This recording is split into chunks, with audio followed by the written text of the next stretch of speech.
Hello and welcome to this explainer. When we think about the Middle Ages, it's incredibly easy to fall into the trap of picturing the Dark Ages.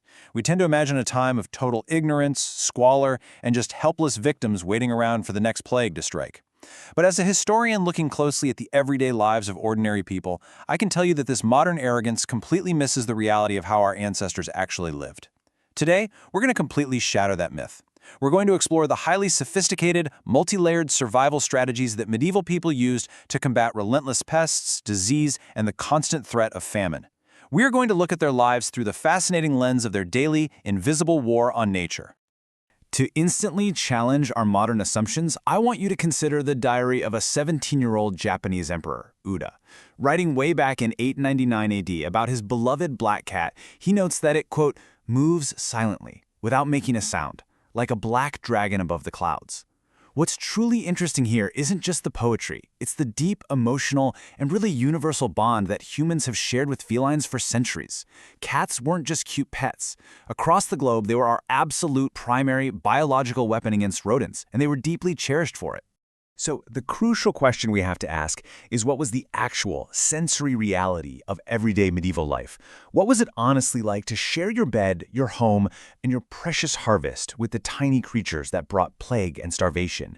We really have to understand that the true existential enemy of the medieval peasant wasn't necessarily some rival army marching over the hill. No, it was the microscopic and scurrying threats of the Yersinia pestis bacteria, rat fleas, and human lice. Survival required a constant, hidden war. Section 1. The Invisible War. To truly understand the medieval world, we have to start by looking at the relentless environmental pressures that shaped their behavior. Now, obviously, medieval people lacked modern microbiology. They didn't know that fleas carried the bubonic plague or even what a bacterium was. But they were incredible, meticulous observers of their environment. They clearly understood rodents as massive economic and existential threats. A rat in the granary literally meant your family might starve come winter. Because of this, medieval societies developed incredibly sophisticated systems of what we would today call integrated pest management, combining physical and chemical ingenuity just to survive. Section 2. Fortifying the harvest. Let's step outside the home for a moment and into the agricultural fields, where the first line of defense was erected. This brilliantly illustrates their architectural ingenuity, the stattlestone. The word actually comes from the Old English for foundation. These were mushroom-shaped masonry pillars. Builders would construct entire granaries and hayricks on top of a grid of these stones. The tapering base and that wide, flat, overhanging cap physically prevented rats and mice from climbing up into the winter grain supplies. Plus, it elevated the food above the damp ground, which prevented rot. It's just a perfect, passive, architectural defense system. But they definitely didn't stop at physical barriers. The medieval farmer possessed a profound understanding of chemical ecology, built up through generations of trial and error. They would spray amurca, which is a terribly bitter residue left over from olive pressing, directly onto earthen floors to repel rodents. They used garlic and wormwood to deter insects. They even burned sulfur, actively creating toxic sulfur dioxide gas to fumigate empty food stores and kill any lingering pests before the new harvest. They were actively manipulating their chemical environment. Section 3. The domestic battlefield.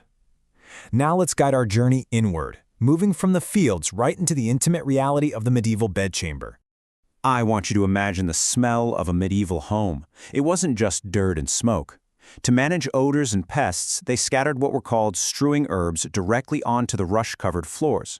When you walked on them, you physically crushed the leaves, releasing volatile essential oils into the air. A favorite was ladies' bed straw. And why? Well, because it contains coumarin, a chemical that smells beautifully of vanilla or fresh hay, but acts as a highly effective natural flea repellent.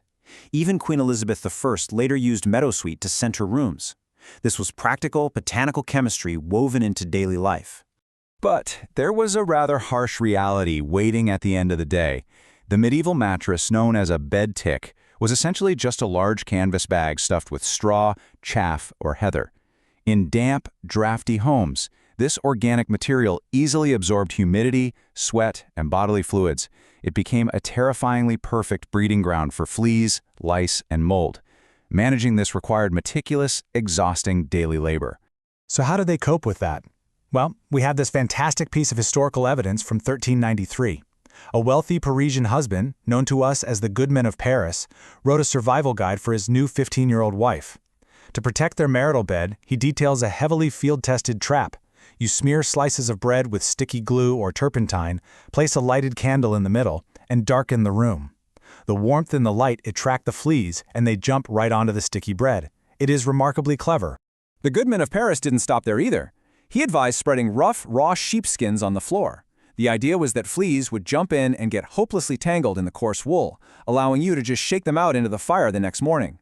People also layered bright white blankets on their beds so they could visually track and manually crush the dark fleas. For expensive furs, they used oxygen deprivation, packing them tightly into airless wooden chests to suffocate the larvae. And for severe head lice, you simply shaved your head and wore a wig. Beyond manual traps, there was biological control. Now, despite the popular myth that the medieval church universally hated cats, historical sources prove otherwise. Cats were essential beloved companions, especially in monasteries, where they guarded precious grain and even more precious vellum books from mice. This is brilliantly illustrated by a famous 15th century manuscript from Dubrovnik. A cat literally stepped in a pot of ink and walked right across the scribe's freshly written page. The monk just left the prints there, a completely relatable moment of pet ownership frozen in time forever. This reliance on biological control even had a deep spiritual dimension. Meet Saint Gertrude of Nivelles, a 7th century abbess. In medieval art, she is frequently depicted with mice scurrying at her feet or climbing up her staff. Why? Because townsfolk relied heavily on her intercessory prayers to ward off plagues of crop-destroying rodents.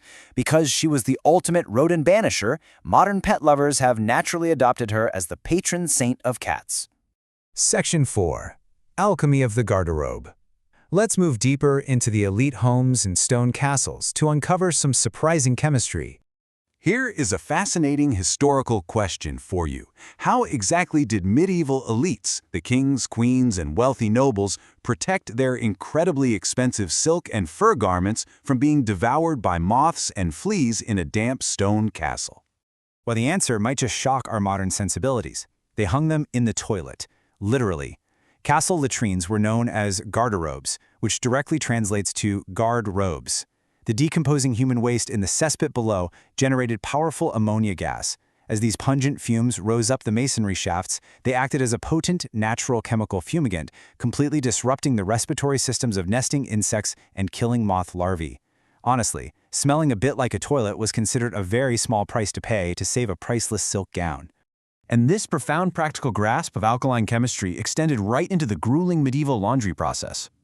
Long before synthetic detergents, people fermented stale human urine for weeks to create what was called chamber lye, which is incredibly rich in ammonia. They mixed this with wood ash to create lye, and then physically trampled the textiles in huge vats to chemically emulsify animal fats, sweat, and soot. Afterward, the clothes were rinsed in the river and laid out on the sun, where the UV radiation naturally bleached them white and killed off any microscopic parasite eggs. Section 5. Beasts before the law. Now, let's transition to the final, and perhaps the most psychologically fascinating layer of the medieval war on nature, the courtroom. Right from the 13th century all the way into the 18th, animals were quite literally put on trial, and jurisdiction depended entirely on entheology. Domestic animals like pigs or cows were considered under human control, so they were tried in secular courts and actually faced public execution. But wild pests, rats, locusts, weevils, were considered part of God's wild creation, so they were tried in ecclesiastical or church courts, where the punishments were uniquely spiritual, things like curses, formal banishment, and even excommunication. Now, you might be thinking this sounds like a joke, but these were absolutely serious proceedings. In 1386, in the Norman city of Fleas, a domestic pig that had tragically killed a child was formally tried, found guilty, dressed in human clothing, and hanged by a professional executioner in the town square. This solemn, formal event was deeply symbolic. By treating the animal like a human criminal, society was visually and physically re-establishing human order and a strict moral hierarchy over the unpredictable chaos of nature. And the legal systems were incredibly structured. In 1508, when a massive plague of rats devastated the barley crops in the Diocese of Autun, the church formally sued the rats. They even appointed a brilliant professional lawyer, Bartholomew de Chassaneuz, to represent the rodent defendants at the taxpayers' expense. He used brilliant legal maneuvering, successfully arguing his clients couldn't safely come to court because of the local cats. Again, this was a completely serious legal battle designed to stop agricultural devastation. To modern observers, taking rats to court seems totally absurd, right? But we really have to look at the socio-psychological function of this. Imagine your entire winter food supply is suddenly eaten by weevils. The threat of starvation brings intense, paralyzing existential dread. By bringing those destructive forces into a highly structured courtroom setting, medieval society successfully translated a terrifying, chaotic environmental disaster into a manageable moral problem. It was a profound psychological mechanism used to maintain societal sanity and a sense of human agency. Which brings us to our final, somewhat provocative thought. Knowing what we know now, were the Dark Ages truly ignorant? Or were they simply a time when everyday humanity, constrained by their lack of microscopes, fought back against the chaotic, invisible forces of nature using incredible architectural engineering, deep chemical ingenuity, biological alliances with cats, and even the stabilizing structure of the law? I hope this explainer leaves you with a profound new respect for the immense resilience and sophistication of the everyday medieval world. Thank you so much for joining me on this journey.